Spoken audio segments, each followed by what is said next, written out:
And for our next segment, here's Danny Richter, our Vice President of Government Affairs, and he's going to give us an update on the state of play in Congress. All right. Hello, everybody. I'm just going to take a moment to share my screen here. Here's your legislative update. My name is Danny Richter. I'm CCL's Vice President of Government Affairs. And in my brief time with you today, I have three goals. The first goal is I hope you will leave this presentation knowing that climate and infrastructure priorities are inextricable in today's politics. When we're talking about climate, we're also talking about infrastructure. We're talking about infrastructure, we're also talking about climate. Second thing I hope you leave this presentation with is a familiarity with the reintroduced Energy Innovation and Carbon Dividend Act and the role it plays in the suite of available carbon pricing policies. And third, I hope you leave this presentation knowing that support for carbon pricing is surging in important sectors and that your sector, business, is especially important. So here's what I'm going to talk about. Here's the agenda. First, I'll talk about the bigger climate picture, what's going on in the space we're in, the politics of the moment. I'll focus in on HR 2307, the Energy Innovation and Carbon Dividend Act. I'll zoom out, talk about the other carbon pricing policies that are out there and how they fit together.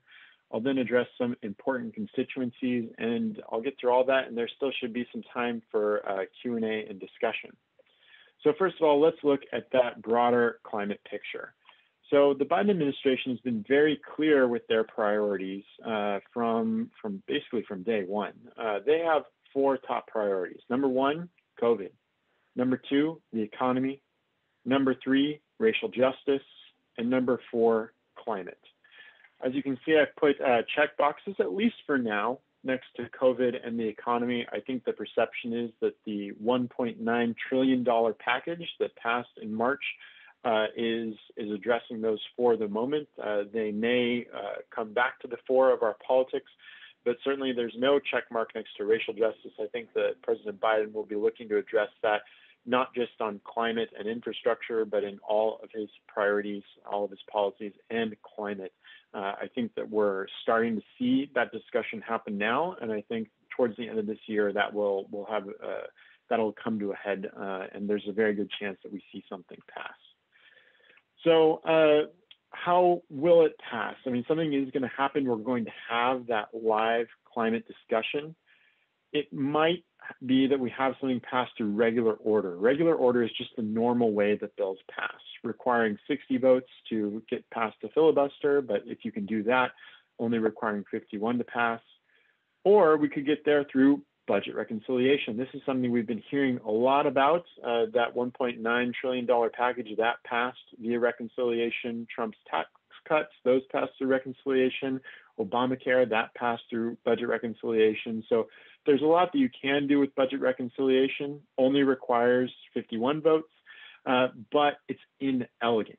It was designed for the budget. And so those other things that you might do, you can do them, but there are limitations, and so you end up with inelegant policymaking a lot of the time.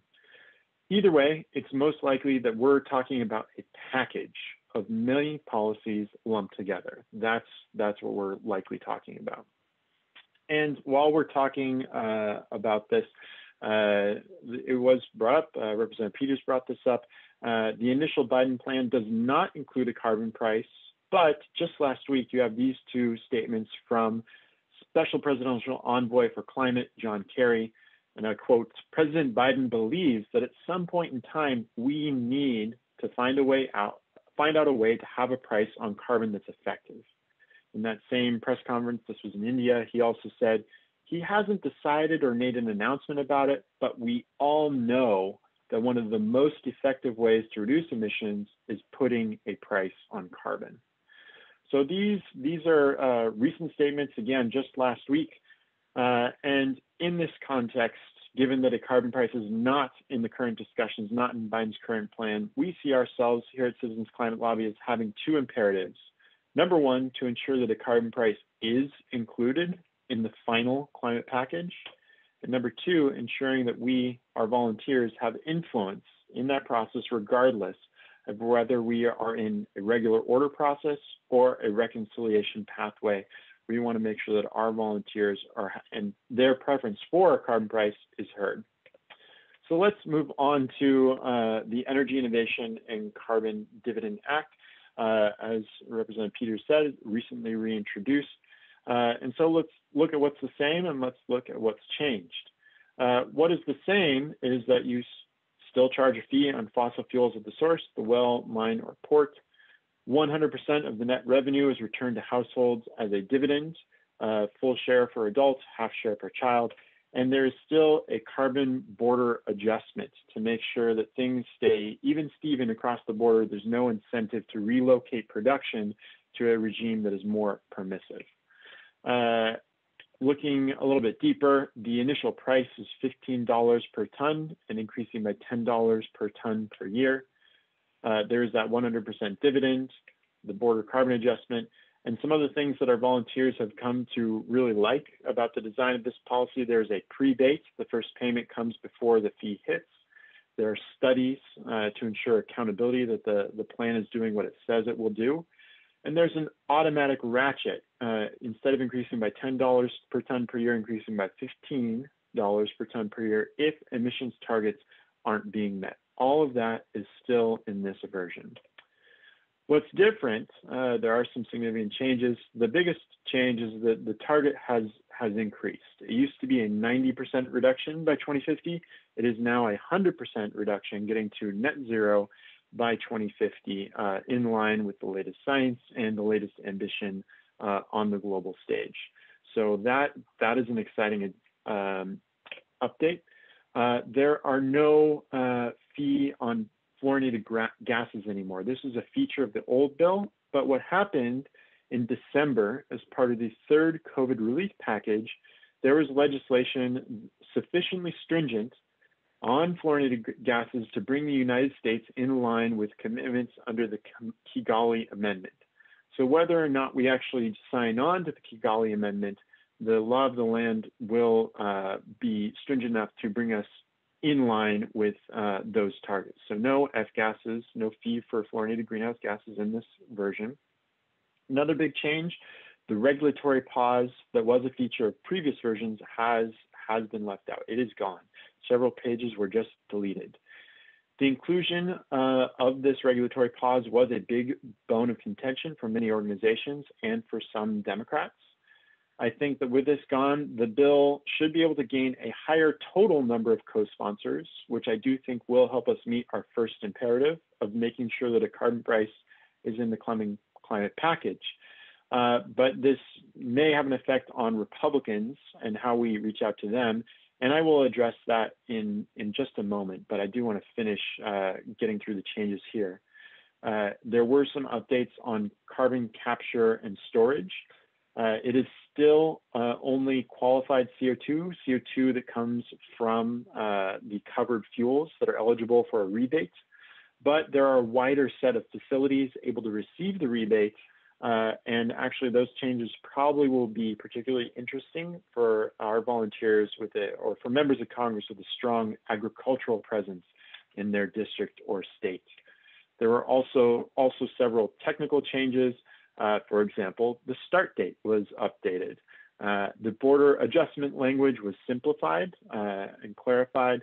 The reference year for the emissions reduction schedule was changed to 2010 from 2016. This brings it more in line with other policies, more easily comparable to other discussions and policies aimed at reducing emissions. And the due date of the National Academy of Sciences study on the effectiveness was bumped to being due 5 years instead of 10. So those are some of the technical changes that were made. And I also want to update you on co-sponsors. This bill was reintroduced with 28 original co-sponsors, and this is just a sampling of them. Last Congress, it was introduced with 6 original co-sponsors. So in this Congress, it's starting with 4 times as many original co-sponsors. In the week since it was introduced, it added 7 more co-sponsors. And just yesterday, not reflected on congress.gov as of this morning, there were 2 more co-sponsors. So right now, congress.gov doesn't show this yet, but it should be at 37 co-sponsors. Of course, last Congress, there were 86 co-sponsors, and so you may be asking why the gap. And it really boils down to Congressman Deutsch really wanted to get a Republican on this. And he was expecting that any Republican who would get on board would want changes. And even though you have members on board with one version, they're always going to want to see the text. But if you're expecting changes, you just can't share the text. And so I think the reality here is that Congressman Deutsch held out so long for a Republican co-sponsor. He eventually decided to have an impact on the discussion. He needed to reintroduce, but he waited so long, willing to make changes to accommodate a Republican, that he was not able to get quite so many co-sponsors upon reintroduction. I think the rapid pace at which it is adding co-sponsors attests to that. I do also want to provide a little more context for this. If you look at there were 11 other carbon pricing bills introduced in the last Congress. The one with the next highest number of co-sponsors was Representative Larson's America Wins Act, and it had 9.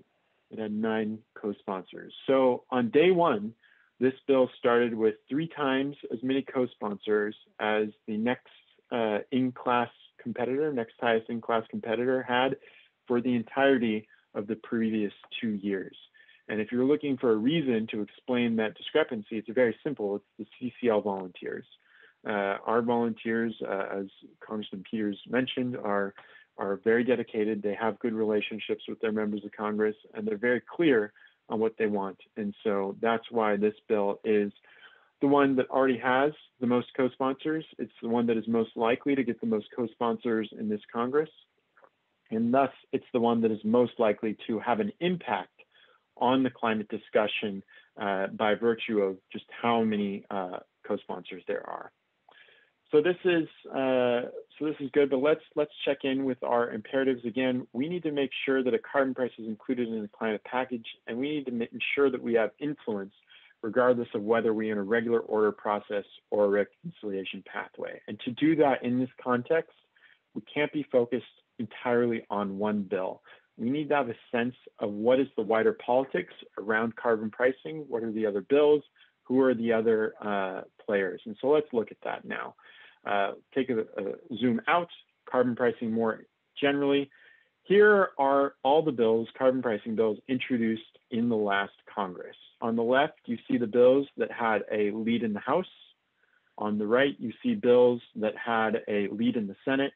2 of those bills had a House companion bill, but really you're looking at 10 different ideas, 10 different bills, which I think represents a large degree of creativity on this policy type. And I think that for our imperative of making sure that some sort of carbon price is included, this creativity, this variety, I think is really, really strong. I think that the key element that drives emissions reductions is the price. And with all this creativity, with this broad support, it's more likely that some price is included. So far this Congress, 2 of these bills have been resubmitted. I expect several other of these bills, not all of them, but several others to be resubmitted. But so far where we are, 2 others have been resubmitted. So that's where things are briefly in Congress on the policy. But let's look at the 2 parties. As we get to this moment, yes, Biden has put out his initial plan, but the reality is the climate agenda is not yet set. There remain a lot of politics between now and Biden's initial offer and to a final policy. And breaking down the parties, I think in the Democratic camp, you see a large number of Democrats who would like to see incentives and subsidies be a highlight of the climate package. You have another subset that would like regulations and standards to have the star role, and another subset that would like to see a carbon price be the star of the show. I think you can see in Biden's initial offer the incentives and subsidies and the regulations and standards views represented. The carbon price is not yet there, and that's what we're about. The climate agenda is not set. There's a lot of politics, and we are trying to push those politics in the direction of getting that carbon price into that package. With Republicans, it's just a really hard time to be a Republican right now. It's very uncomfortable. They are struggling with their identity as a party moving forward. You have former President Trump who is making noises about starting his own party. The Reagan dictum of never speaking ill of another Republican is long out the window, and so there's a struggle within the Republican Party for what they look like moving forward, and those kinds of struggles are never pleasant to be in the middle of. But within this struggle, you do see strong currents of Republicans, elected Republicans, wanting to have strong action on climate be a part of that identity. So you have Representative Curtis out of Utah holding a secret meeting with 24 other Republicans on the topic of what is the Republican position on climate.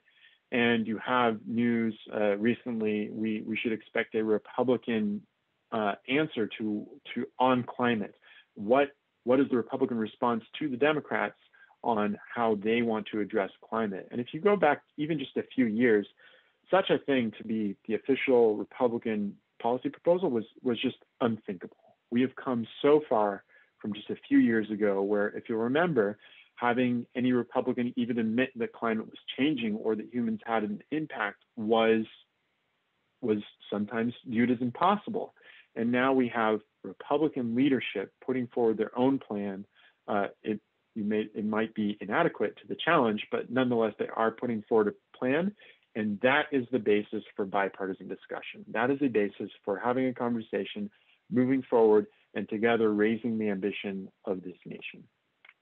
So continuing and moving forward, speaking of nations, what are other countries doing?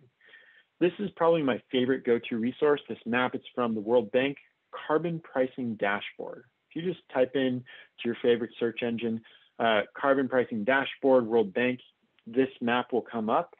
And then on the right of this map, this is a table that I've pasted here. These are the top economies in the world. And I want to just run through these really quickly.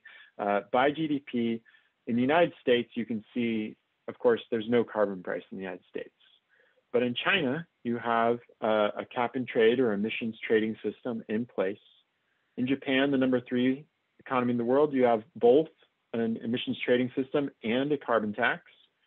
Germany, you have the European Union emissions trading system and a German emissions trading system.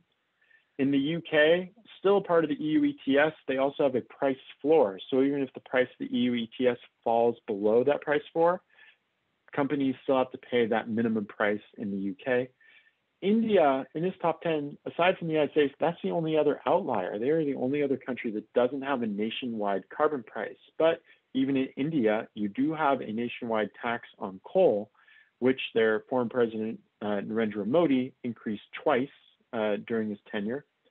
France has both the EU ETS and a carbon tax. Italy has the EU ETS. Canada is federalized, so they have a base price, which is going to increase to 170 Canadian dollars by 2030. And there's a floor price, which each province has to meet. And that $170 Canadian dollars by 2030 is that floor price. And South Korea has an emissions trading system. So this is not commonly understood in this country. It's not commonly understood how much activity there is in our biggest trading partners, our peers around the world. They've been acting, and they've been acting, taking action with a carbon price. And I want to zero in on just 2 examples. The Canadian example, I think, is very significant. Canada is our largest trading partner. And while they don't envision a border carbon adjustment right now, if they decide 4 or 5 years in to put a price, to put a border adjustment on their price, you're talking about a $60, $70, $80 carbon price that American businesses exporting to Canada all of a sudden have to pay. That could be enormously expensive.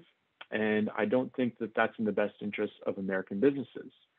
Looking at the EU, right now, no other country, even though there's all that ambition, no other country actually has a border carbon adjustment. But that is changing. The EU is planning on January 1st, 2023 to put a carbon border adjustment on their existing carbon price. And recently they had a vote reaffirming this, 444 in the EU Parliament in favor to 70 against. So overwhelming support for accountability, for leveling the playing field in the largest foreign market available to American businesses, the EU. And same thing, this is the only Congress that has a chance, if the EU sticks to that timeline, this is the only Congress that has a chance of leveling the playing field before that bites. And now, business. This is perhaps the most exciting story of this current moment, is that business is really stepping up right now. And Congressman Peters mentioned all these U.S. Chamber of Commerce saying we want a market-based policy. Their representative, Marty Durbin, clarifying that a cap and trade and a carbon tax qualify as market-based policies. The Business Roundtable with a strong statement of support for a carbon price specifically, and even the American Petroleum Institute providing a statement of support for carbon pricing. It was a circumscribed statement of support, but it was nonetheless a statement of support.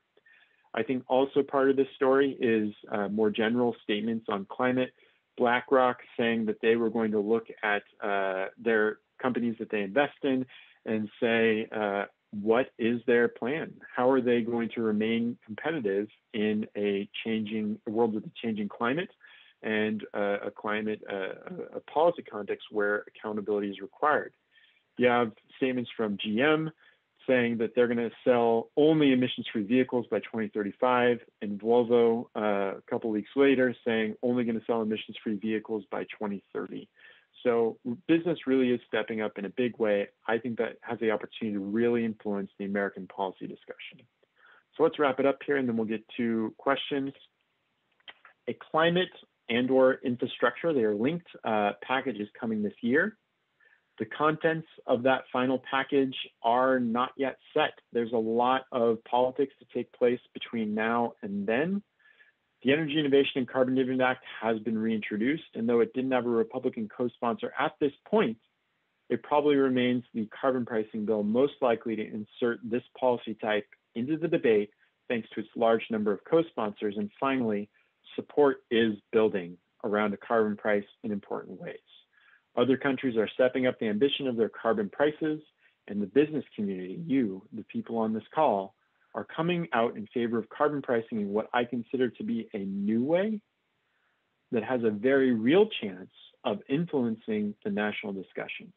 If I had to pick one variable that would ensure that this policy type is in the final package, I would say that it would be because business spoke up and got specific about what it wants to see in America's climate solution.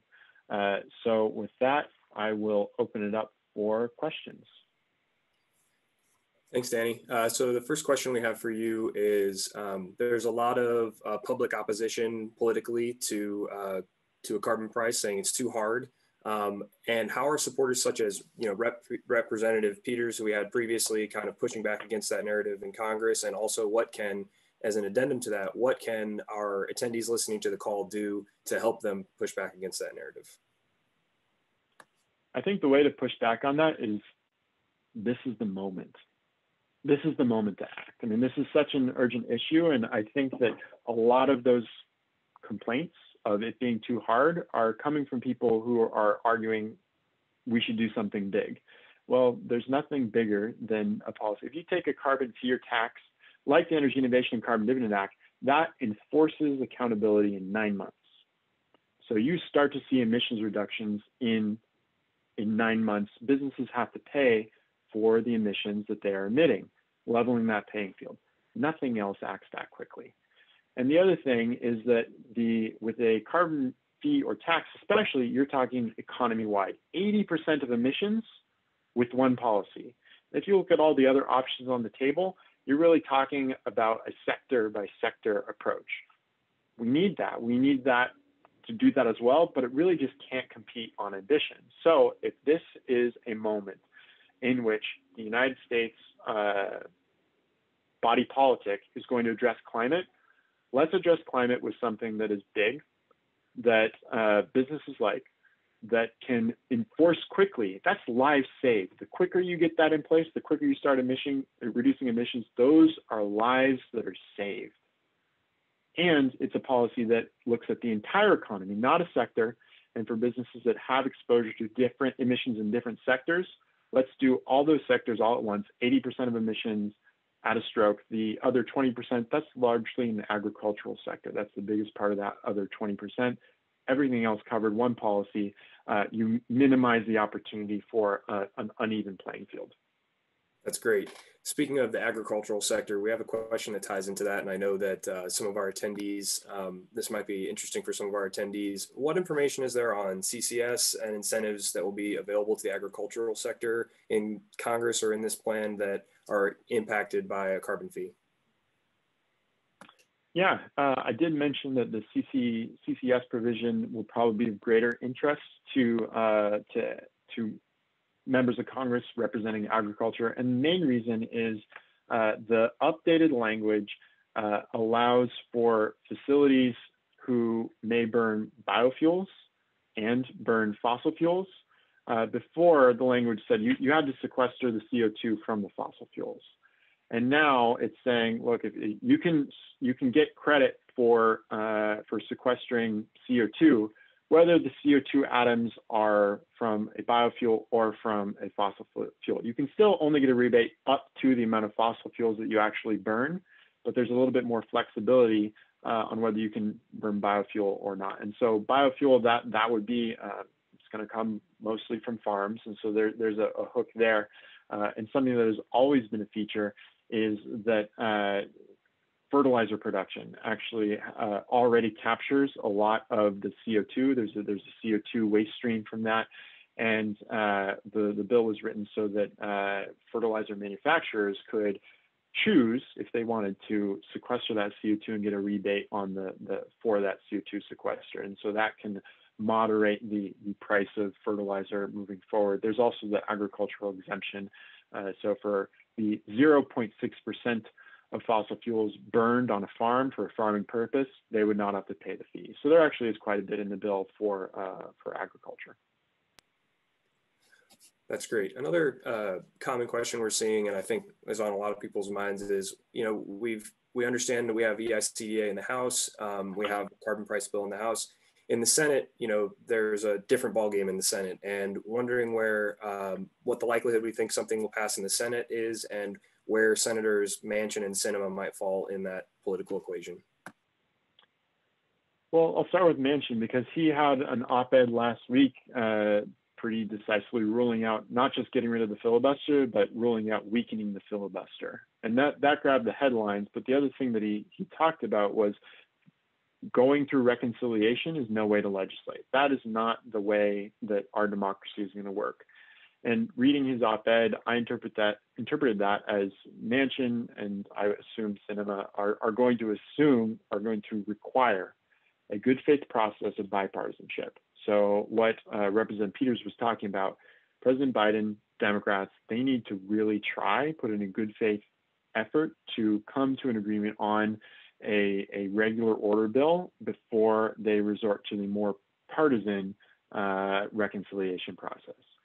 And so I think that regardless of the likelihood, we're going to first have to try getting Republicans on board with something, infrastructure and climate. There needs to be a process of coming together. In terms of the likelihood, I still think that it's likely that there's an attempt made, and so I think that I think that Biden is highly motivated to make sure that passes.